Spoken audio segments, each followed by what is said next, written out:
Hello everybody, Iain Robson here. Welcome back to Oklahoma. Today we are working away on field number 10.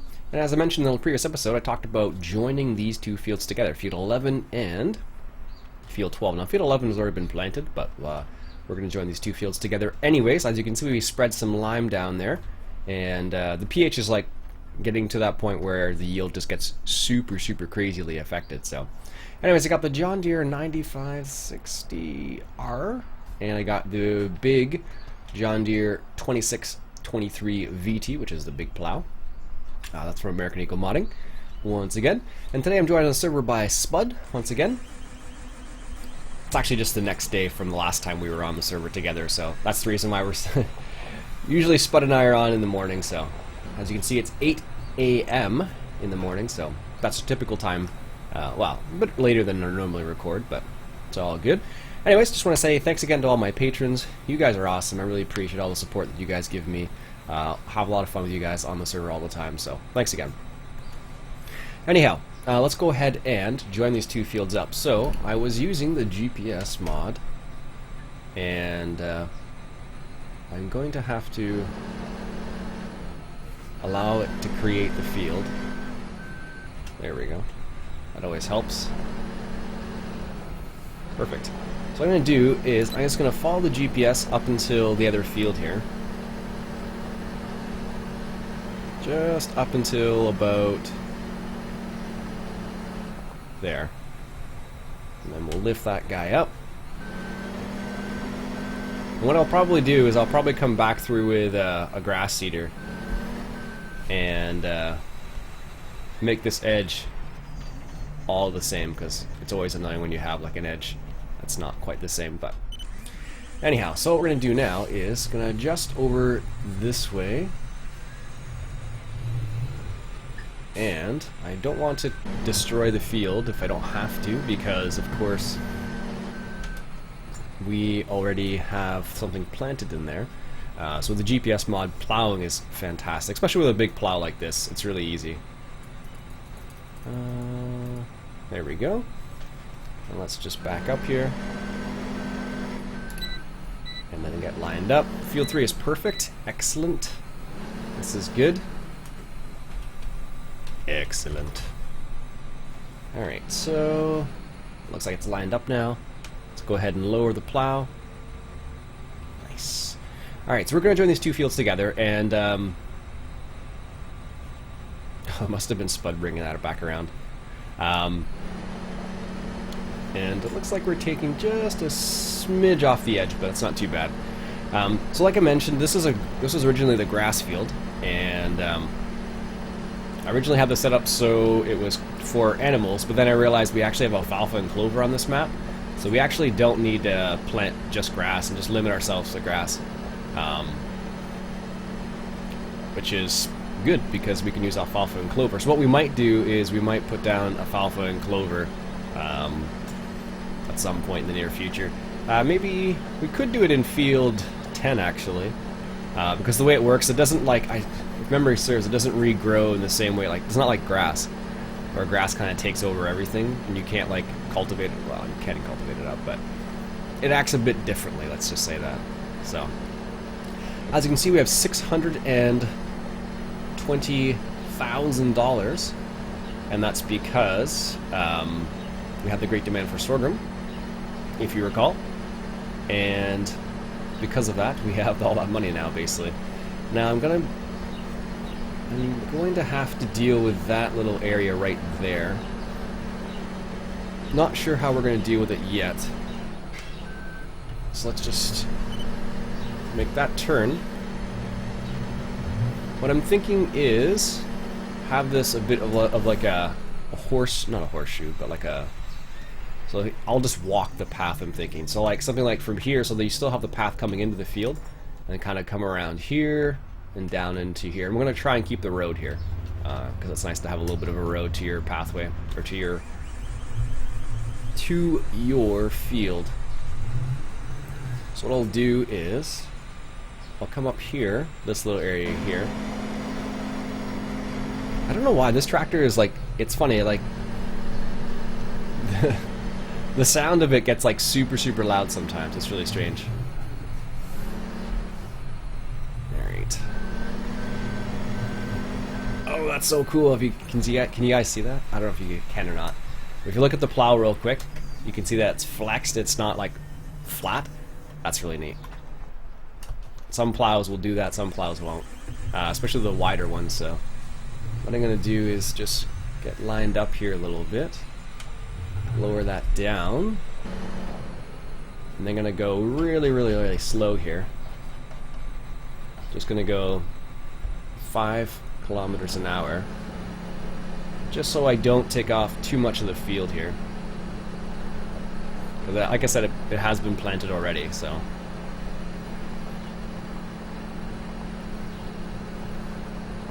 And I'm just trying to make sure that new ground is dry. I'll grab the sprayer. So, try not to take out more than I have to, basically. I want to make sure they overlap, but I don't want to take out the actual pathway there. So come up here like so. This will actually work perfectly for this little turn here. So what I'll do is I'll just come in this little section right here, and because this plow is like shaped like a V essentially, it'll kind of come in there and then kind of just hug that little area right there. Nice. Yeah, that looks good. Perfect. And we'll do the same thing up on this side. Or I should say we should readjust first. What we'll do is we'll come around on this side right here, and we'll just follow the road this time. There we go. And then we'll just kind of hug the road on the side there. This we don't need to be as, well, maybe we should be a little bit more picky about it.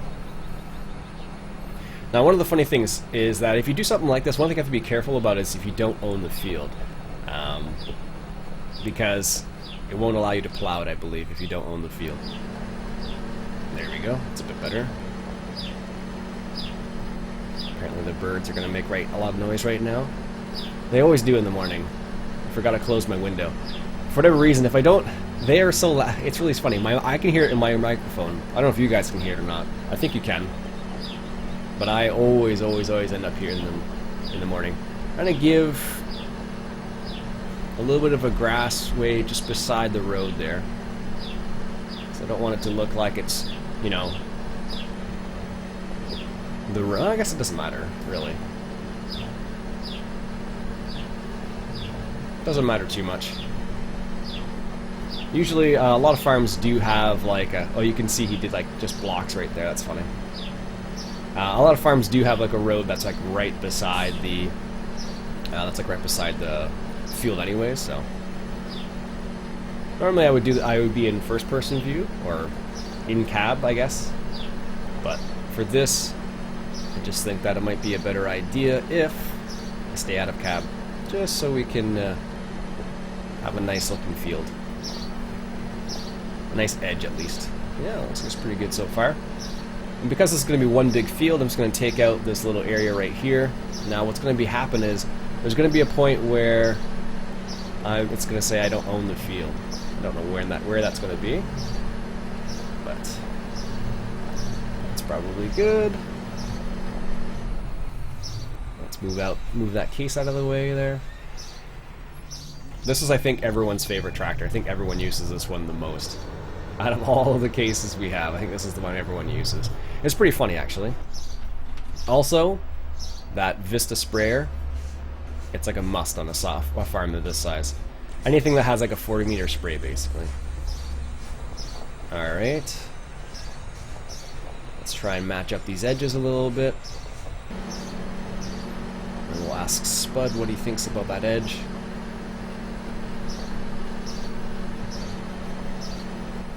Nice.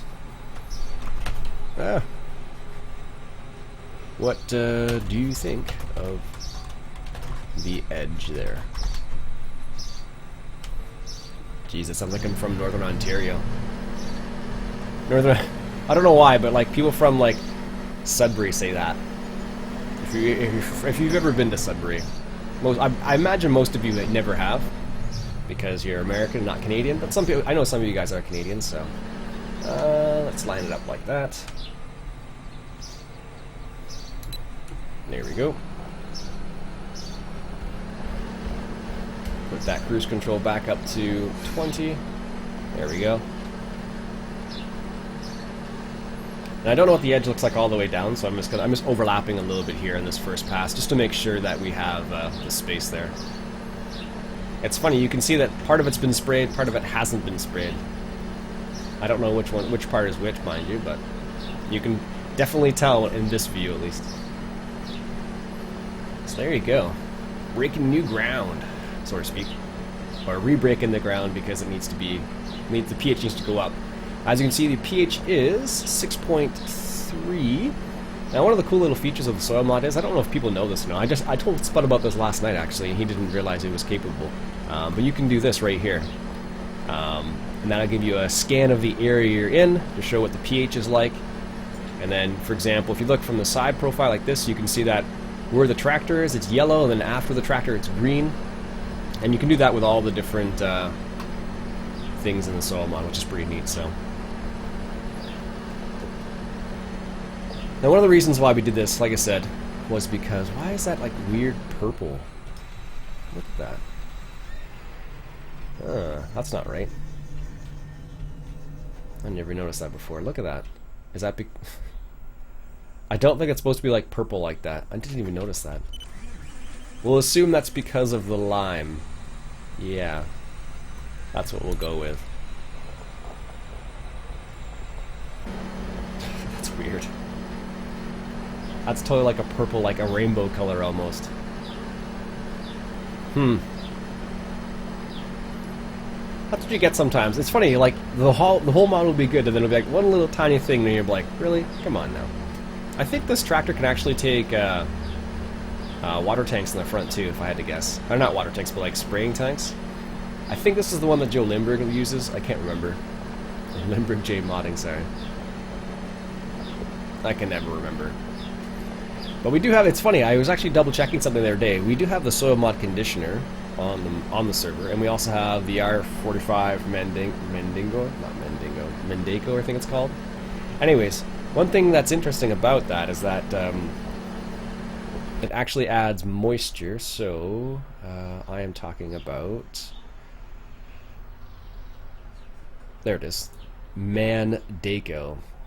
It adds moisture, but according to what it says on Mod Hoster, it only works for single player. So despite the fact that we have it on the server, it doesn't actually work. There we go.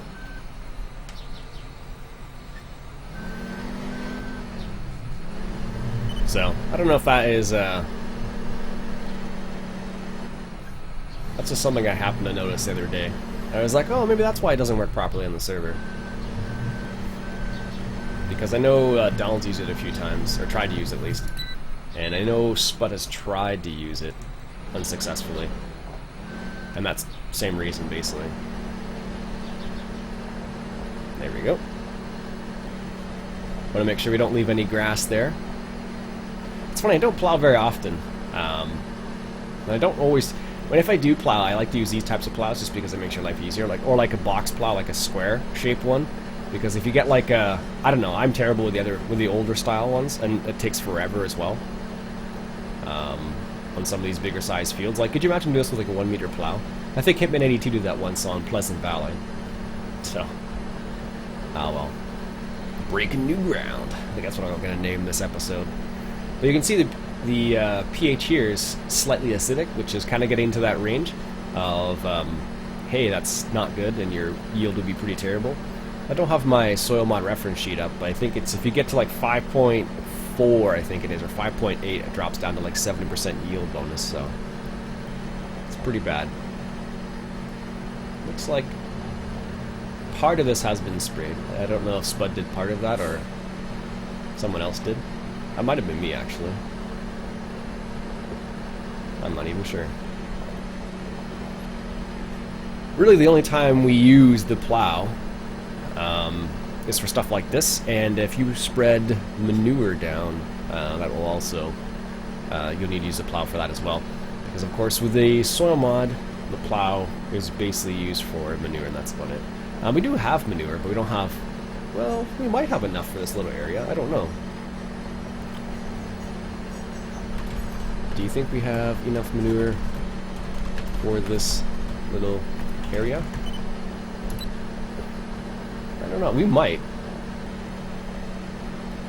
We might, because we have about 100,000 liters. I'm not sure. I'm not sure how much slurry would probably do, but I'm not sure about manure. There we go. Try to make that. I'm gonna cut that a little bit short, a little bit tight in that little corner right there, but oh well. I would have liked to have given a little bit more space. There we go. My wife is making her breakfast in the background. So that's probably what you hear, plates crashing and stuff. This is why I usually record before she's awake.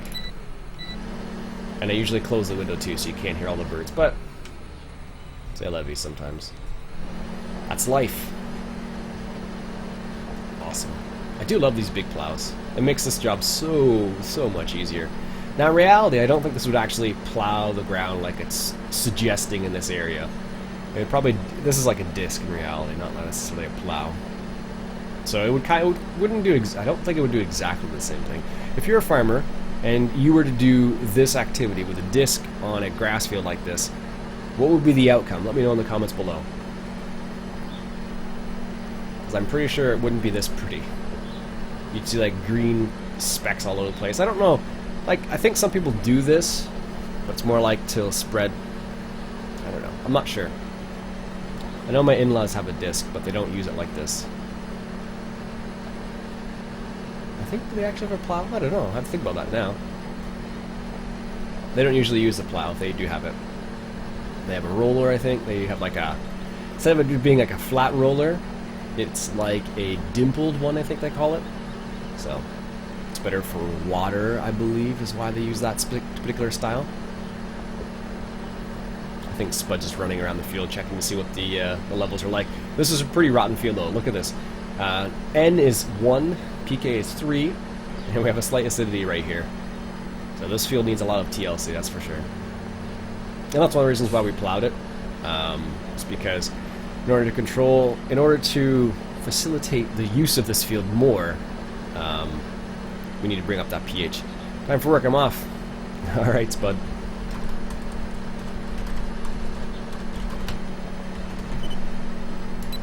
That's usually what happens in the morning. I'll hop on the server for a bit, Spud will hop on the server for a bit. Donald sometimes is on in the morning too, if he's not working, not doing on a shift. So, it just depends on what's going on, basically. Excellent. Very nice. Anyways, I think I will stop the episode there for now, folks. I'll finish this off camera. Hope you enjoyed this little episode of plowing, or breaking new ground, so to speak. My name's Iain Robson, and if you enjoyed what you saw, why don't you go ahead and hit that subscribe button for some more Oklahoma. I'll catch you guys later.